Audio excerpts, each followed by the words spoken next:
Everybody's wrong. Rewrote the song. Thoughts become action. Tell me what's happening. What's your mind wrapped around? Hey guys, in this tutorial I'm going to be showing you how to create a piece of script hand lettering.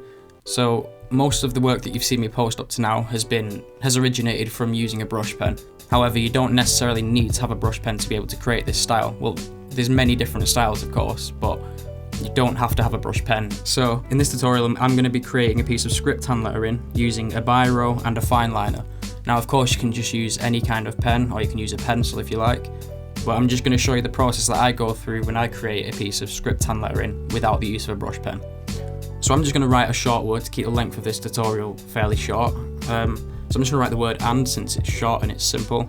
Of course, before you go into doing this, a good thing to do would be create a mood board of various pieces of type in the style that you want to create, just so you get a rough idea of how the letter forms look.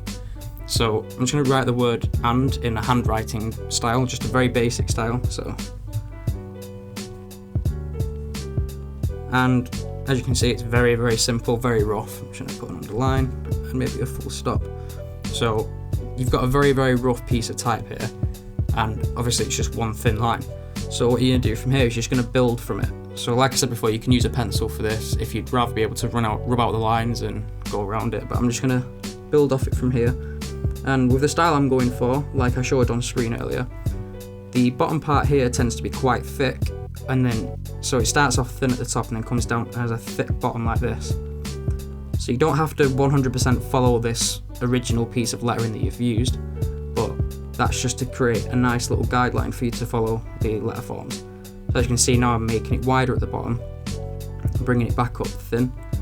Just bring a little bit around there, and this bit would be quite thin, and then see how this only goes here.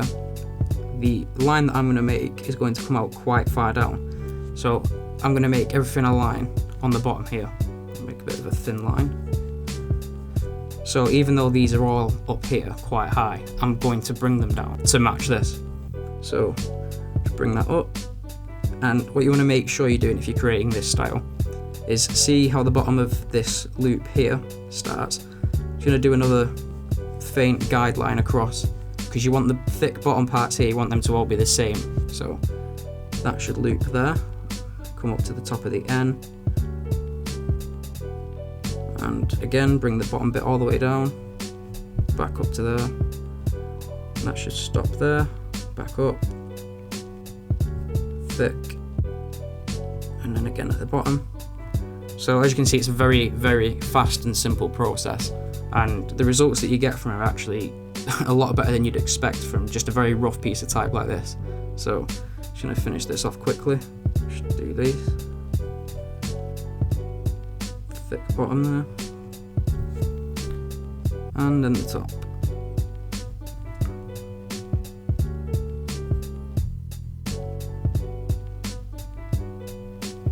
So as you can see, it's still a very, very rough piece, and that's absolutely fine.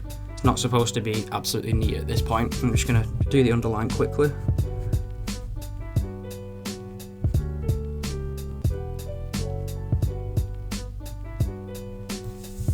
Right, so now you've got a nice looking piece of type, and as you can see, you can still see the original guideline underneath.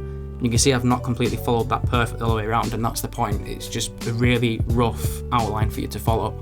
So once I'm at this point and I'm fairly happy with how it's looking, what I'll then do is grab a fine liner, which is a bit thicker, and I'll then go around the outline that I've made and create a more defined outline so I know exactly how it's looking. So just go around it now with a fine liner.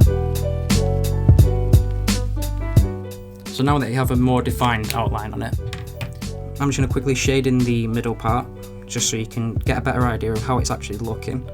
So again, this doesn't have to become like perfectly neat, it's just a rough version, because I'm going to actually scan this in, turn the opacity of it down, print it back out, and then go over it in pencil and make any slight refinements and adjustments that I need to make, and then that'll be the finalised drawing.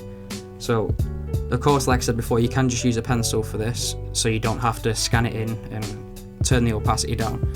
But I like to have multiple different pieces of paper with the logo on it, so you can see the process that you've gone through from start to finish. You get a nice idea of the whole process of what it takes to actually create it. Whereas if you're just using a pencil, you're going to be basically rubbing out your mistakes. And I think it's nice to have a rough draft like this to actually see where it began. So as you can see, that's come from basically a piece of type that was like this to this. So you can see quite a big difference there. So now I'm at this point, I'm just going to scan the image in, and then I'm going to print it back out as a lighter version, and I'll be back in a second. Okay, so now I've put it in Photoshop after I scanned it in. I actually expanded it to make it a bit bigger so that when I come to actually making the refinements in pencil now, it's bigger, so it's easier to, get sharper edges and make all the changes that you want. And the good thing is, obviously, you can expand it and make it bigger once you've scanned it in and reprinted it. And you can also centralize it as well. So now this is in the center of the paper. I'm not sure how well you can actually see that because I've printed it out at 10%, but there's the original size, and then the other one's this big. And I've actually also, the underline here, I actually cut that and then rotated it because it wasn't perfectly straight and it was quite close to the bottom of the N. So as you can see here, it's near the bottom of the N, and then there I've moved it down. So that's one of the pluses to actually putting it into Photoshop. You can make these adjustments to it. So I'm just going to get my pencil. I've got a pencil and eraser here. And from here now, all I'm going to do is basically go around it and fix up anything that doesn't look right and just make all the edges nice and tidy. So this bit will probably speed up because it's basic, you're just cutting around it with pencil, but of course I'll show you the result afterwards so you can get an idea of what adjustments I've made.